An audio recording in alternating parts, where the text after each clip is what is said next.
Hello दोस्तों, तो आज के इस वीडियो में मैं आप लोगों के लिए ड्रैगन प्रिंस युआन के एपिसोड नंबर 3 को एक्सप्लेन करने वाला हूँ, जिसका अगर आप लोगों ने अभी तक पिछला पार्ट नहीं देखा तो डिस्क्रिप्शन में लिंक होगा, जाकर चेकआउट कर लेना। तो जैसा कि पिछले एपिसोड में हमने देखा कि जाओ युआन जैसे ही बचपन में पैदा हुआ तो उसकी डेस्टिनी उससे छीन ली गई थी, उसके ऑटो मेंडेरियंस खो चुके थे, जिसकी वजह से वो लड़का जो कि महान बनने के लिए पैदा हुआ था वो एक यूजलेस वाली लाइफ गुजार रहा था। लेकिन एक दिन जाओ युआन तय कर लेता है कि अब चाहे कुछ भी हो जाए वो खुद को ताकतवर करेगा, और इसी वजह से हम देखते हैं कि जाओ युआन के फादर उससे एक एंसेस्ट्रल लैंड में ले गए थे, जहां पर जाओ युआन अपने ब्लड का इस्तेमाल करते उस फॉर्मेशन को एक्टिवेट कर देता है, और वो फॉर्मेशन जाओ युआन को मास्टर कैंग के पास टेलीपोर्ट कर गई, जो कि किसी और डोमेन में रहा करते हैं। मास्टर कैंग के पास बेशुमार पावर थी और वो आने वाले फ्यूचर को पहले से ही देख सकते थे, इसलिए उन्हें मालूम था कि जाओ युआन यहाँ पर आएगा ताकि वो अपने मेंडेनियंस ठीक करवा ले, और मास्टर कैंग भी उसकी मदद करते हैं क्योंकि मास्टर जानते थे कि जाओ युआन का फ्यूचर बहुत ही ज्यादा ब्राइट है। वो जाओ युआन को अपना डिसाइपल बनाते हुए कहते हैं कि अगर तुम याओ याओ की हिफाजत करो तो मैं तुम्हें अपनी सारी टेक्निक्स दे दूंगा, जिस पर जाओ युआन एग्री हो गया।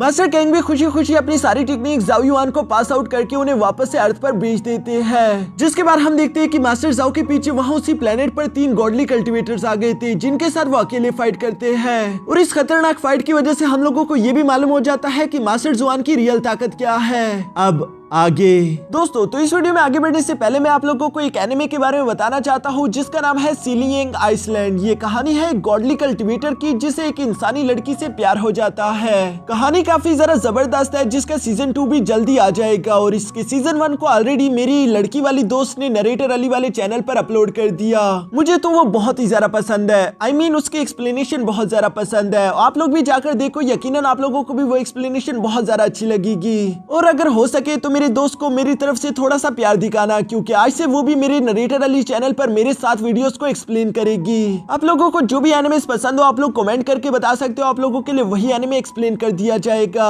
अब चलो और ज्यादा टाइम ना जाया करते हुए हमारी आज की एक्सप्लेनेशन वीडियो को शुरू करते हैं। तो इस एपिसोड की शुरुआत यहाँ डाइनिंग टेबल से होती है, जहाँ पर हम देखते हैं कि मिस याओ याओ जाओ युआन के पेरेंट्स के साथ बैठकर खाना खा रही थी। जाओ युआन की मॉम बिल्कुल हमारी मदर्स की तरह उसे जबरदस्ती बहुत सारा खाना खाने के लिए बोलती है, क्योंकि वो कह रही थी कि तुम काफी जरा कमजोर हो गए हो। साथ ही साथ वो यहाँ मिस याओ याओ को भी सूप ऑफर करती है, जिसे मिस याओ याओ ने खुशी खुशी एक्सेप्ट कर लिया।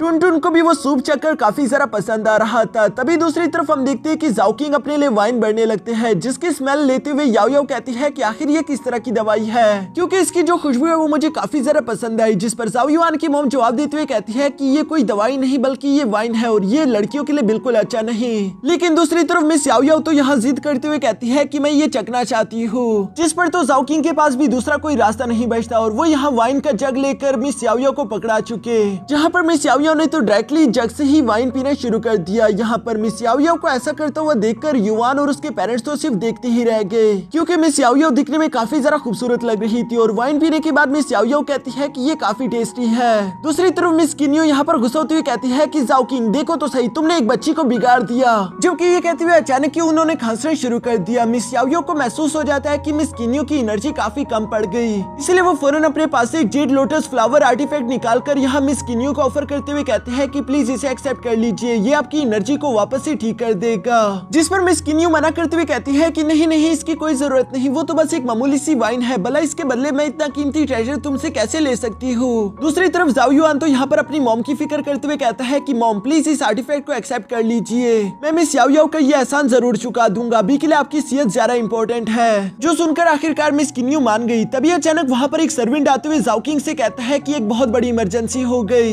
हेडमास्टर चू टियानियंग आपसे मिलने के लिए आए हैं। इसके बाद नेक्स्ट सीन में हम देखते हैं जहाँ पर जाओ किंग यहाँ एल्डर चू से मिल रहा था। चू टियानियंग असल में ग्रेट जाओ एकेडमी का एक हेडमास्टर है, जो कि क्लास A का इंचार्ज भी था, और वो यहाँ पर इसीलिए आए थे ताकि वो जाओ किंग को बता सके कि एक बहुत बड़ी प्रॉब्लम आ चुकी है, जल्दी बिग कंपटीशन शुरू होगा, जिस कंपटीशन के दौरान जाओ एकेडमी की जितनी भी क्लासेस है वो सारी एक दूसरे के साथ कम्पीट करेगी। अब तो ऑलरेडी जानते हैं कि जो भी क्लास जीतेगी उसके पास ही सारे के सारे रिसोर्सेज जाएंगे, और हमारे क्लास A के पास पहले रिसोर्सेज की बहुत ज्यादा कमी थी। लेकिन अब तो क्लास B के हेड मास्टर मास्टर किन के इरादे भी बिल्कुल ठीक नहीं लग रहे, जो कि लगातार पिछले 2 साल से इस कंपटीशन को जीतते भी आ रहे हैं। लेकिन अगर इस बार भी वो लोग जीत गए तो हो सकता है कि डीन जू होंग मुझे हेडमास्टर की पोजीशन से हटा दे, जिसकी वजह से क्लास B का इंचार्ज मास्टर किन पूरी की पूरी जाओ एकेडमी पर कब्जा कर लेगा। वो एक नंबर का कमीना इंसान है, वो टैलेंटेड लोगों को आगे की तरफ आने नहीं देता, बल्कि जो उसके के जानने वाले हो वो सिर्फ उन्हें ही प्रमोट करता है। जाओ किंग को तो ये सारी बातें सुनकर काफी ज्यादा गुस्सा आ गया, क्योंकि वो सिर्फ इस वक्त चू यान यांग पर ही भरोसा करता है और वो तो बस सिर्फ यही चाहते थे कि ग्रेट जाओ एकेडमी में सारे डिसाइपल अपने टैलेंट के दम पर आए।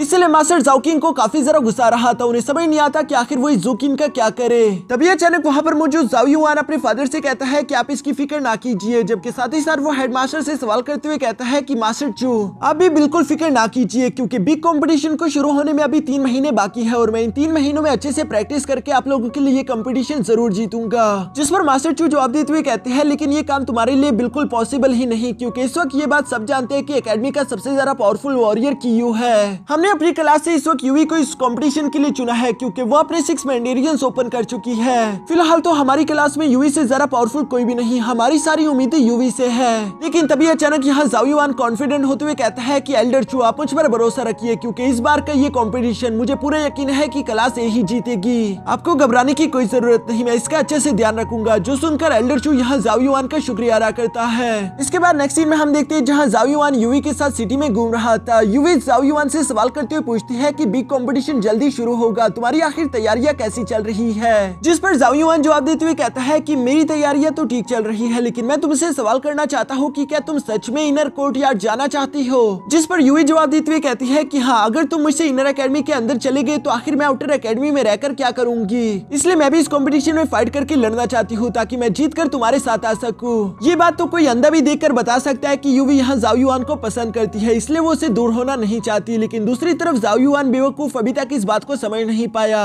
पीछे की तरफ हम यहाँ पर लिंशी को भी देखते हैं, जो कि यूवी को जाओ युआन के इतना जरा करीब देखकर काफी जरा जेलस फील कर रहा था। तभी अचानक वहाँ पर कियू आ जाता है, जो कि लिंशी के इस जेलसी को फील करते हुए कहता है कि वैसी कितनी बुरी बात है, देखो तो सही, जाओ युआन ने यूवी को एक बार रहमदिली क्या दिखा दी, यूवी तो उसके प्यार में पागल हो चुकी है। लिंशी वैसे तुम इसके बारे में क्या सोचते हो। जिस पर लिंशी जवाब देते हुए कहता है कि यंग लॉर्ड मैं इसके बारे में यही सोचता हूँ कि मुझे लगता है कि यूवी बहुत ज्यादा टैलेंटेड है, उसे खुद जैसे टैलेंटेड इंसान देखना चाहिए, ना कि जाओ युआन पर वक्त बर्बाद करना चाहिए, क्योंकि जाओ युआन का तो एक भी मैंडेरियन ओपन नहीं हुआ। जिस पर कियू यहाँ लिंशी को और जरा भड़काते हुए कहता है कि हाँ तुम बिल्कुल ठीक कह रहे हो, लेकिन ये बात भी सच है कि यूवी अभी जाओ युआन के पीछे पागल हो रही है। इवन कि मैंने तो यूवी को ये भी ऑफर किया था कि वो क्लास ए को छोड़कर हमारी क्लास बी को ज्वाइन कर ले, लेकिन यूवी ने साफ साफ मना कर दिया, बल्कि वो कह रही थी कि जाओ युआन जहाँ पर जाएगा वो भी वहीं पर जाएगी। मुझे नहीं लगता लिंशी अगर सब कुछ ऐसा ही चलता रहा तो तुम्हें कभी भी यूवी के पास जाने का मौका मिलेगा। लेकिन सोचो अगर तुम इस आने वाले ग्रैंड कंपटीशन में बुरी तरीके से जाओ युआन को सब लोगों के सामने बेइज्जत करके हरा दो, तब यूवी तुम्हें बिल्कुल अलग तरीके से देखेगी। हो सकता है कि यूवी को तुम्हारी टैलेंट के बारे में अंदाजा हो जाए और वो तुमसे प्यार कर बैठे। जो सुनकर लिंशी जवाब देते हुए कहता है कि कियू जो भी तुम कह रहे हो वो बिल्कुल ठीक है, लेकिन ग्रैंड कंपटीशन में किसका सामना किससे होगा ये हम लोग डिसाइड नहीं करते, बल्कि वो तो लॉटरी की मदद से डिसाइड होगा। जिस पर कियू जवाब देते हुए कहता है कि तुम उसकी फिक्र मत करो, क्योंकि मैंने पहले ही अरेंजमेंट्स कर दी है, बल्कि मैंने तो जाओ युआन के 2-4 पुराने और दुश्मनों से भी बात कर ली है, वो लोग भी जाओ युआन के साथ फाइट करेंगे। अगर उन लोगों ने जाओ युआन को ना हराया तो तुम्हारी बारी आएगी। यहाँ ये बात सुनकर तो लिंशी काफी जरा खुश हो गया कि उसे जाओ युआन का मुकाबला करने को मिलेगा, इसलिए वो खुश होते हुए कहता है कि कियू आखिर मैं तुम्हारे इस एहसान का शुक्रिया कैसे अदा करूंगा। जो सुनकर कियू जवाब देते हुए कहता है कि नहीं ये तो कोई बड़ी बात नहीं, लेकिन अगर फिर भी तुम मेरे एहसान का बदला चुकाना चाहते हो तो ग्रैंड कंपटीशन के बाद मेरी क्लास बी को ज्वाइन कर लेना। जो कहने के बाद कियू वहाँ से चला जाता है। कियू के जाने के बाद लिंशी यहाँ जाओ युआन की तरफ देखते हुए कह रहा था कि बस एक बार ग्रैंड कंपटीशन में तुम्हारा और मेरा सामना हो जाए। जाओ युआन मैं तुमसे वादा करता हूँ कि मैं तुम्हें सबके सामने इतनी बुरी तरीके से हराऊंगा कि तुम किसी को मुंह दिखाने के काबिल नहीं बचोगे।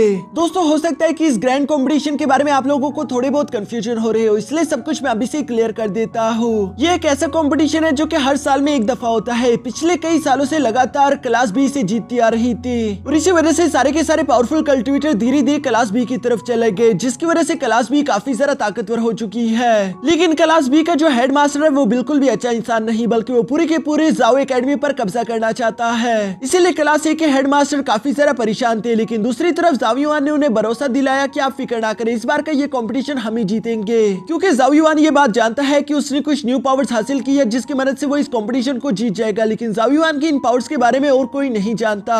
इसके बाद हमें नेक्स्ट डे यहाँ जाओ युआन का सीन दिखाया जाता है, जो कि मास्टर कैंग की तरफ से मिली हुई टेक्निक ड्रैगन ब्रेथ टेक्निक को प्रैक्टिस कर रहा था। इस ड्रैगन ब्रेथ टेक्निक की ये खासियत थी कि ये हेवन एंड अर्थ की एनर्जी को कंडेंस करके कल्टीवेटर की बॉडी में डाल सकती है, जिसे प्रैक्टिस करते हुए थोड़ी सी एनर्जी यहाँ जाओ युआन ने एब्सॉर्ब भी कर ली थी। इसलिए वो खुश होते हुए कहता है कि चलो अच्छा हुआ, इतने दिनों की मेरी मेहनत जाया नहीं हुई, बल्कि मैं ड्रैगन ब्रेथ टेक्निक को अच्छे से सीख गया हूँ। जिस पर मिस याओ याओ यहाँ जाओ युआन को जवाब देते हुए कहती है कि तुमने क्या कहा? तुम्हें सच में लगता है कि मेरी ग्रैंडपा की कोई भी टेक्निक इतनी ज्यादा कमजोर होगी? तुम ड्रैगन ब्रेथ टेक्निक की 0.1% को भी नहीं सीख पाए। चलो ठीक है, टुनटुन इसे दिखाओ कि ड्रैगन ब्रेथ टेक्निक कैसे परफॉर्म करते हैं। जो सुनकर हम देखते हैं कि वो क्यूट सा कुत्ता टुनटुन फौरन से यहाँ मैदान में आ गया, जो कि इंसानों की तरह बिल्कुल उस टेक्निक को प्रैक्टिस कर रहा था। ये देखकर जाओ युआन हैरान होते हुए मिस याओ याओ से सवाल करके पूछता है कि आखिर ये किस तरह का बीस्ट है, ये इंसानों की तरह प्रैक्टिस कैसे कर सकता है? जिस पर मिस याओ याओ जवाब देते हुए कहती है कि बकवास बंद करो और सिर्फ टेक्निक को अच्छे से देखो। जो सुनकर तो जाओ युआन यहाँ टुनटुन को गौर से देख रहा था और वो देख पाता है कि टुनटुन की ब्रीथिंग टेक्निक काफी जरा कमाल की थी।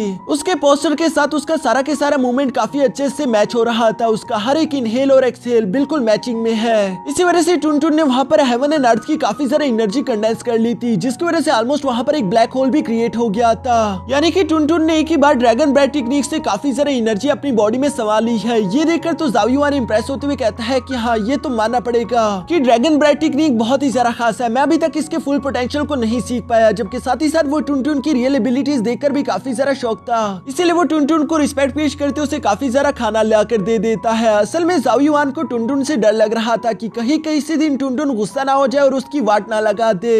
यहाँ टुनटुन को खाना खिलाने के बाद हम देखते हैं कि जाओ युआन ने एक बार फिर से ड्रैगन ब्रेथ टेक्निक को प्रैक्टिस करना शुरू कर दिया था और इस बार वो ड्रैगन ब्रेथ टेक्निक को पहले से ज्यादा बेहतर परफॉर्म कर रहा है। जो देखकर तो मिस याओ याओ भी यहाँ जाओ युआन की तारीफ करते हुए कहती है कि वाओ, तुम काफी जल्दी सीख गए। दूसरी तरफ हम देखते हैं कि जाओ युआन ने इस ड्रैगन ब्रेथ टेक्निक की वजह से काफी ज्यादा एनर्जी एब्सॉर्ब कर ली थी, जिसकी वजह से उसके मैंडेरियन ठीक हो सकते हैं, लेकिन साथ ही साथ उसे काफी ज्यादा इंटरनल पेन भी हो रहा था।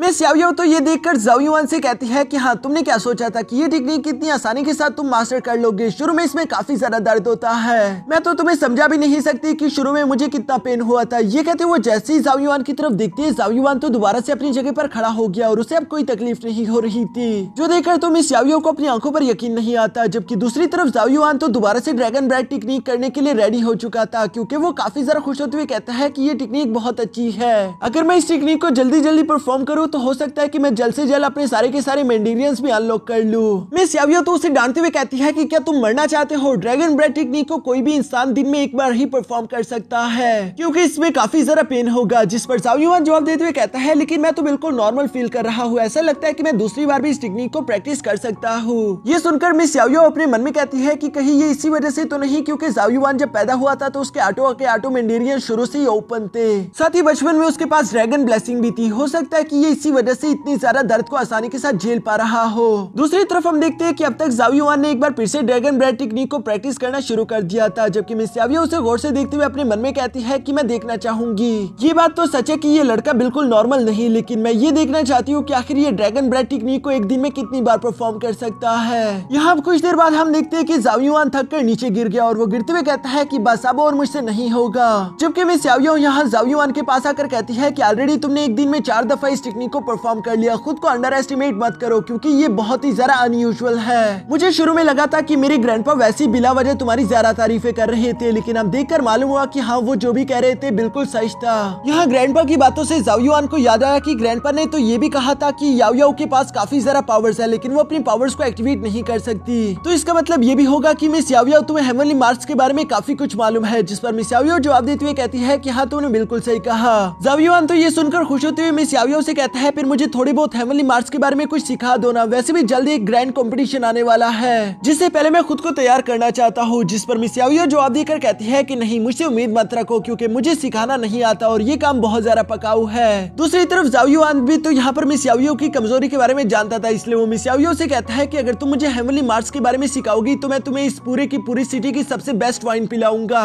जो सुनकर तो मिस याओ याओ फौरन एग्री हो गई और वो यहाँ जाओ युआन से पूछते हुए कहती है कि बताओ कि आखिर हेवनली मार्क्स को बनाने के लिए सबसे इंपॉर्टेंट चीज क्या है। जिस पर जाओ युआन जवाब देते हुए कहता है कि वो है सोल। मिस याओ याओ भी ये सुनकर जवाब देते हुए कहती है कि हाँ, तुमने बिल्कुल सही कहा, लेकिन जाओ युआन क्या तुम देख पा रहे हो कि तुम्हारी सोल कितनी ज्यादा कमजोर है? तुम सिर्फ एक लेवल 1 के हेवनली मार्क्स को भी बड़ी मुश्किल से क्रिएट कर पाते हो। अगर तुम्हें मुझसे ट्रेनिंग चाहिए और तुम चाहते हो कि मैं तुम्हें पावरफुल हेवनली मार्क्स के बारे में सिखाऊं तो उसके लिए तुम्हें अपनी सोल को और ज्यादा स्ट्रॉन्ग करना होगा, जिसके लिए मेरे ग्रैंडफादर ने ऑलरेडी तुम्हें केओस वॉइड टेक्निक दी थी। अगर तुम उसका इस्तेमाल करो तो जल्दी तुम अपने सोल को स्ट्रॉन्ग कर सकते हो। ये सारी बातें सुनकर हम देखते हैं कि नेक्स्ट डे से जाओ युआन ने अपनी सोल को स्ट्रॉन्ग करना शुरू कर दिया था, जहां पर वो अपने केओस वॉइड टेक्निक का इस्तेमाल करता है। इस केओस वॉइड टेक्निक की वजह से हम देखते हैं कि जाओ युआन की सोल सोइल एक अजीब सी खाली स्पेस में पहुंच गई थी, जहाँ पर जाओ युआन के सामने एक ब्लैक होल पोर्टल भी आ जाता है और साथ ही साथ जाओ युआन को एक आवाज सुनाई देती है जो कि जाओ युआन को इस टेक्निक के बारे में समझाते हुए बोलती है कि तुम्हें इस पोर्टल के पार जाना होगा, जो कि इस तरह के टोटल यहाँ पर 9 पोर्टल्स है। जैसे जैसे तुम इन पहले पोर्टल्स को पार करोगे तो तुम्हारे ऊपर एक प्रेशर पड़ेगा। अगर तुम्हारी बॉडी उस प्रेशर को झेलने की काबिल हो जाए, इसका मतलब तुम्हारी सोल स्ट्रॉन्ग हो चुकी है। लेकिन याद रखना, ये प्रोसेस पूरा की पूरा दर्द से भरा होगा। जाओ युआन भी ये सुनकर समझ जाता है कि इस टेक्निक का नाम वैसे ही केओस नहीं है। इस टेक्निक में मुझे काफी ज्यादा दर्द होगा, लेकिन जाओ युआन ये दर्द झेलने के लिए तैयार था क्योंकि वो खुद को ताकतवर करना चाहता है। जिसकी वजह से हम देखते हैं कि जाओ युआन तेजी के साथ मूव करते हुए फौरन से उस फर्स्ट पोर्टल के अंदर इंटर हो गया। लेकिन दूसरी तरफ आते साथ ही अचानक उसकी सोल पर काफी ज्यादा प्रेशर पड़ा, जिसकी वजह से वो वहीं पर डिस्ट्रॉय हो गई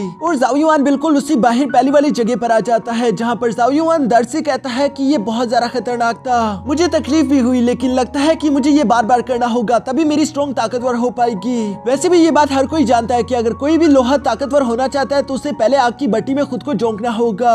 ये कहते साथ ही जाओ युआन एक बार फिर से आगे की तरफ पोर्टल में बढ़ चला, जहाँ पर बार बार मरते हुए वो बार बार रीजनरेट होता और बार बार वो पोर्टल के अंदर बढ़ता ही रहता। जाओ युआन ने ये प्रोसेस काफी देर तक किया, जबकि बाहर की तरफ मिस याओ याओ यहाँ जाओ युआन का इंतजार ही कर रही थी, क्योंकि जाओ युआन की रियल बॉडी तो यहाँ बाहर कल्टीवेशन करने के लिए बैठी हुई थी और अंदर उसकी सोल ये सारे टेस्ट दे रही है। जहाँ पर अचानक या कुछ देर बाद हम देखते हैं कि जाओ युआन की बॉडी से काफी ज्यादा एनर्जी अनलीश हुई, यानी कि वो फर्स्ट पोर्टल के अंदर सक्सेसफुली इंटर हो गया और अब उसकी बॉडी डिस्ट्रॉय नहीं हो रही। ये देखकर मिस याओ याओ यहाँ पर जाओ युआन से सवाल करते हुए पूछती है कि तुमने फर्स्ट लेवल को पार कर लिया, लेकिन ये बताओ कि आखिर तुम्हें पोर्टल के अंदर जाने के बाद कितनी दफा मरना पड़ा। जाओ युआन जवाब देते हुए कहता है कि टोटल 89 बार। ये सुनकर तो मिस याओ याओ काफी ज्यादा सरप्राइज हो गई, क्योंकि इतनी बार कोई भी लगातार ये प्रैक्टिस नहीं कर सकता। मिस याओ याओ दिल ही दिल में थोड़ा बहुत इंप्रेस हो रही थी। वो यहाँ पर जाओ युआन को बताती है क्योंकि अब तुम्हारी सोल स्ट्रॉन्ग हो गई, इसलिए अब तुम अपने मास्टर के दिए हुए उस ब्रश का इस्तेमाल कर सकते हो। जाओ युआन ने भी ये सुनकर फौरन से अपने हेवनली ब्रश को बाहर निकाल लिया, जिसकी पहले सिंबल तो चमकना शुरू हो गया,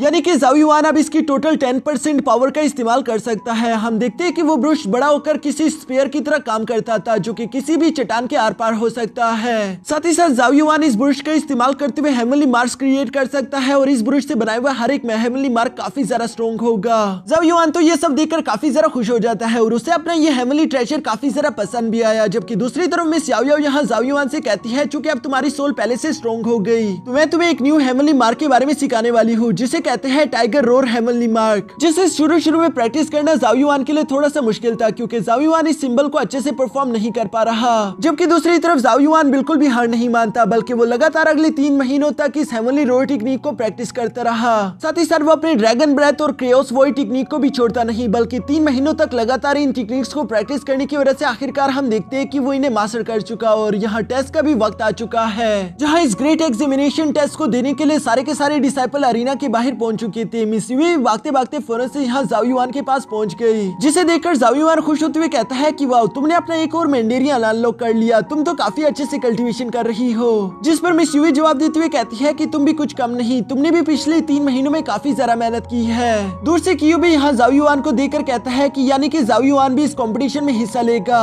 मैंने इस चीज की उम्मीद तो नहीं की थी, लगता है कि हमारा यूर मेजेस्टी खुद को कुछ जरा ही ताकतवर समझता है। यहाँ ये सब के सभी जाओ युआन के खिलाफ प्लानिंग कर रहे थे। दूसरी तरफ क्लास बी का टीचर भी क्लास ए की टीचर से कहता है कि इस बार का कंपटीशन भी हम लोग ही जीतने वाले हैं। फिर उसके बाद ये पूरी की पूरी ग्रेट जाओ एकेडमी हमारे कंट्रोल में होगी। जो सुनकर क्लास ए का टीचर जवाब देकर कहता है कि आपको इतनी जल्दी ये सब नहीं सोचना चाहिए, मैंने भी अपने क्लास ए के डिसाइपल्स को अच्छी ट्रेनिंग दी है और इस बार का मुकाबला काफी सख्त होगा। तभी हम देखते हैं कि यहाँ कंपटीशन का होस्ट भी फौरन अरीना में पहुंच गया था, जो कि सबसे पहले अनाउंसमेंट करते हुए कहता है कि यहाँ पर पहली फाइट होगी पी यून की जाओ युआन के साथ। जो सुनकर तो सब लोग ही काफी जरा हैरान हो गए थे और वो लोग आपस में बातें करते हुए कहते हैं कि पी यून ने तो अपने 3 मेंडेरियंस को अनलॉक कर लिया है, लेकिन दूसरी तरफ जाओ युआन का तो एक भी मेंडेरियन अनलॉक नहीं हुआ, यानी कि पी यून तो काफी आसानी के साथ जाओ युआन को हरा देगा और वो ग्रेट कंपटीशन से फौरन बाहर हो जाएगा।